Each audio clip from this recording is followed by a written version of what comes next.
Bismillahirrahmanirrahim. Uh, well, we have talked about 3D force systems and 3D moments and couple, and now we are going to talk about 3D resultants. The procedure is quite similar to what we have done in 2D. Uh, we can In 2D we had used two methods. One was that the uh, that a point through which the actual line of action of the resultant will pass, the moment produced is going to be equal to 0.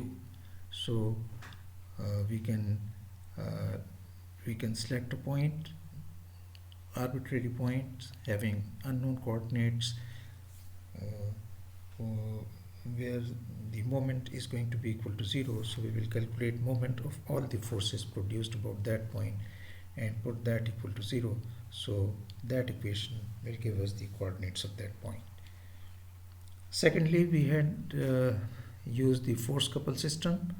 We can transfer all the forces to a convenient point, and we can find a force couple system at that point, because that point is some general point and all the forces may not be passing through that point, so they will produce some moment.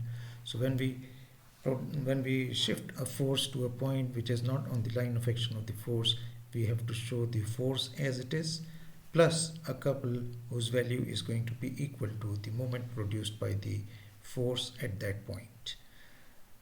So that is how we are going to transfer all the forces to some convenient point, and then we can sum up all the forces and all the couples associated with each force.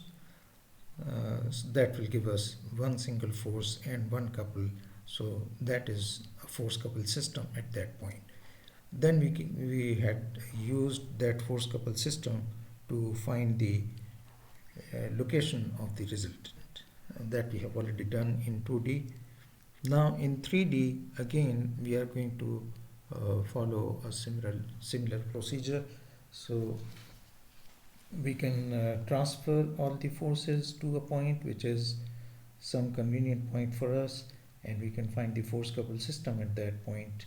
And also the resultant again is just the sum of all the forces. So the net force which is acting at any point is going to be equal to the vector sum of all the forces. So the moment, let me show you the let me show you this in the book. Here it is.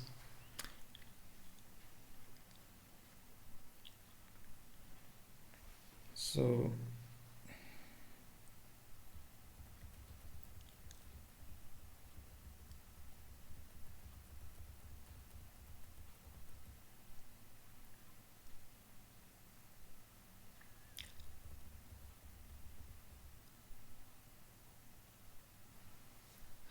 if we have three forces, we can transfer all the forces to some convenient point O, as you can see in the figure here. So when we shift each force to point O, which is not on the line of action of any one of the three forces, we are going to have the force which will be shown as it is, plus a couple which is going to be associated with that force, as we have studied in the two-dimensional resultants in two-dimensional force couple system. And then we can add all the three forces and add all the three couples, so we will have just one force and one couple as shown in the figure here.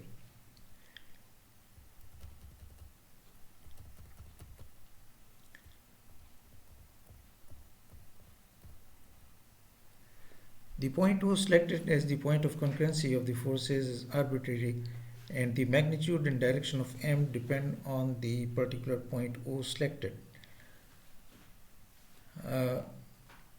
However, the magnitude of R is not going to be affected. Whatever point we select, the magnitude of R, the magnitude and direction of R is going to be, or you can say the resultant vector. The resultant vector is going to be equal to the sum of all the forces. So whatever point we select, it does not matter. So R is going to remain the same, but at different points the forces are going to produce different moments. So the value of M is going to be different for different points.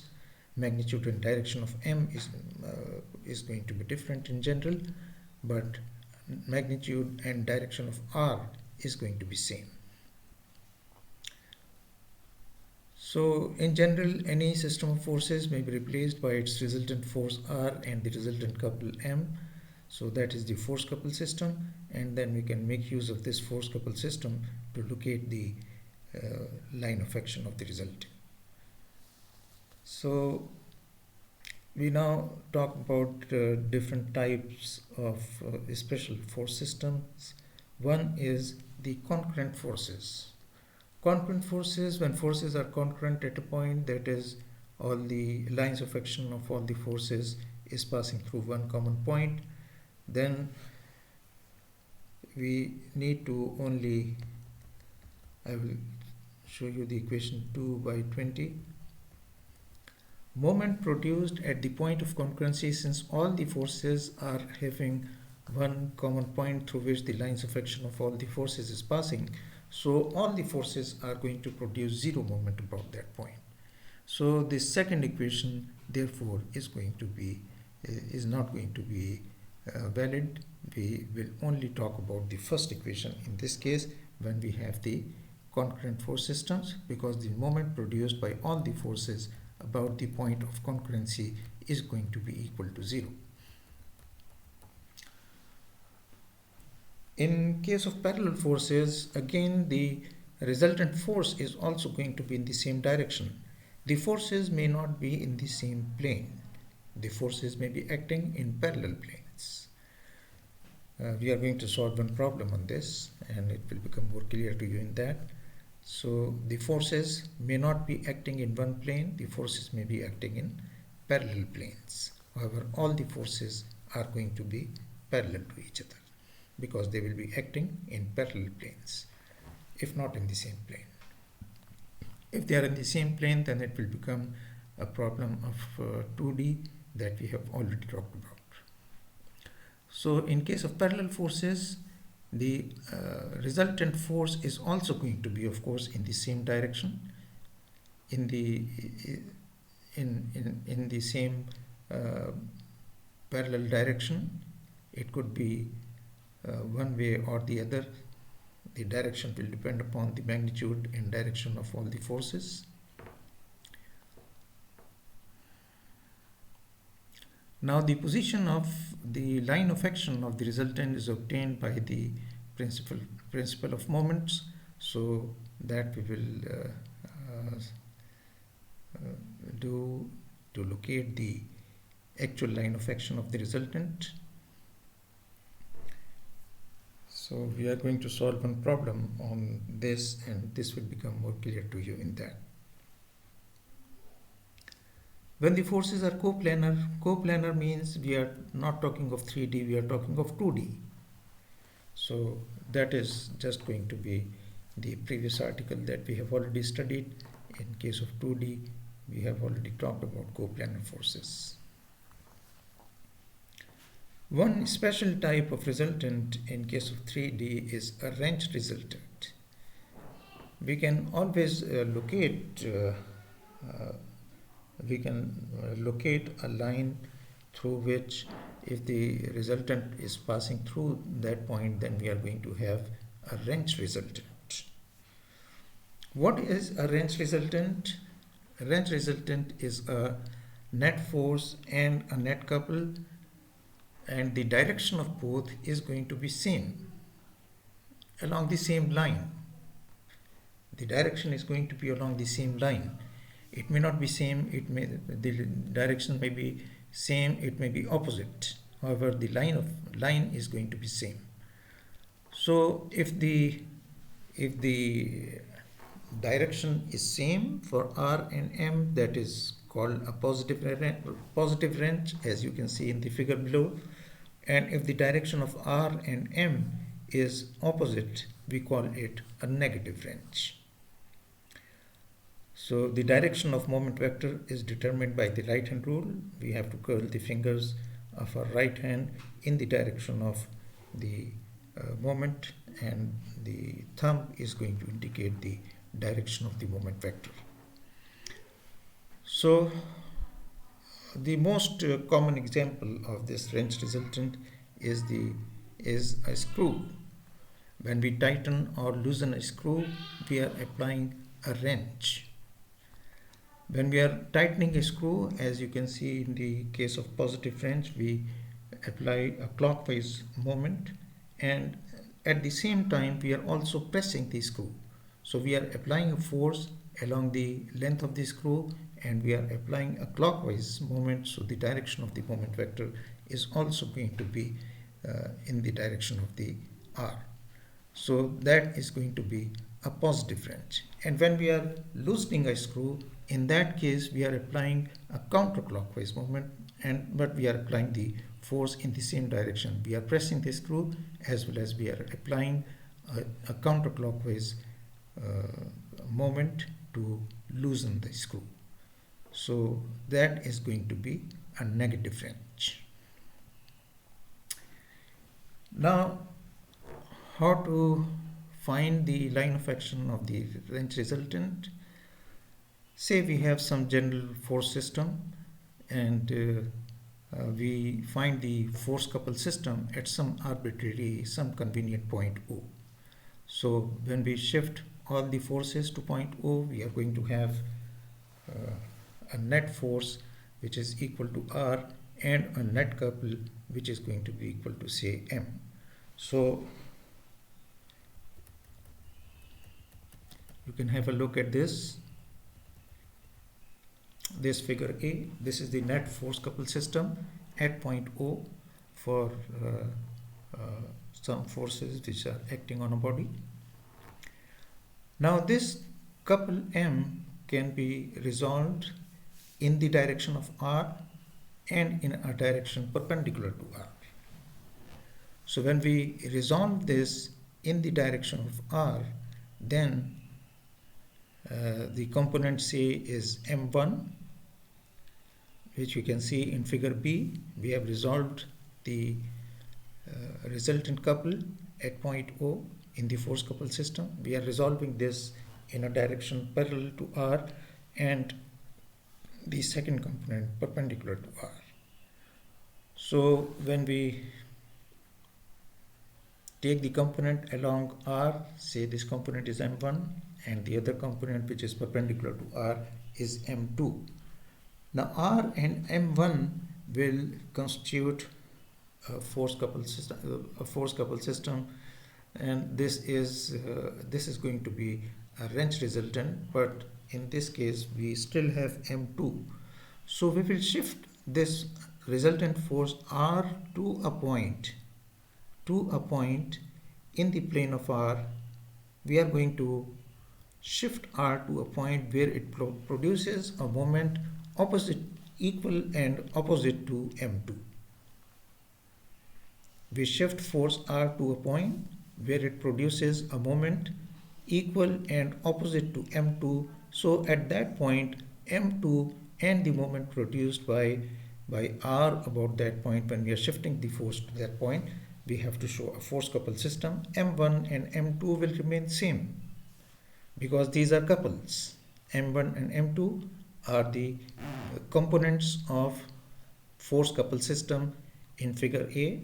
These are the components of the resultant couple which is acting at point O along R and perpendicular to R. So these two are couples and they will remain same to whatever point we may shift R. M1 and M2 will remain same. So we shift R to a point, as you can see in figure C. We are shifting R to a point on the right of O where it produces a moment equal to M2 but opposite in direction.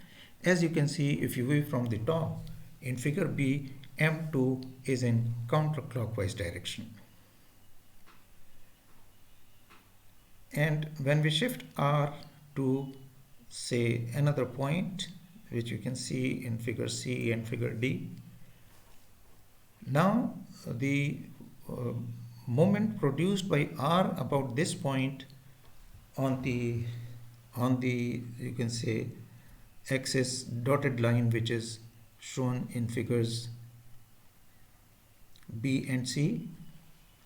We are shifting r to some point, say some point A on the dotted line, which is at a distance d from point O.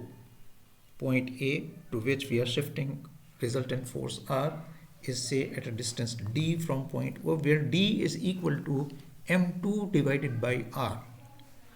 So when d is equal to m2 divided by r, then the moment produced by r, which is acting at point O about point A, is going to be r multiplied by d, and d, since d is equal to m2 divided by r, so r cancels and the moment produced is going to be equal to m2, and this moment is going to be in the clockwise direction. M2 in figure B is in counterclockwise direction, and M2 by shifting force from point O, shifting the resultant force from point O to point A, where at a distance d from point O. So the moment produced by R about this point A is going to be equal to M2, but in clockwise direction, whereas the M2 in figure B is in counterclockwise direction. So this M2 and R into D will cancel each other, and we will only have resultant force R and M1. So now we have a wrench resultant. We have a net force and a net couple which are in the same direction. So this is a positive wrench because R and M1 are in the same direction. So this is how we can locate a point at which we are going to have wrench resultant. We are going to solve one problem on wrench resultant as well when we go through the problems. For the time being, we are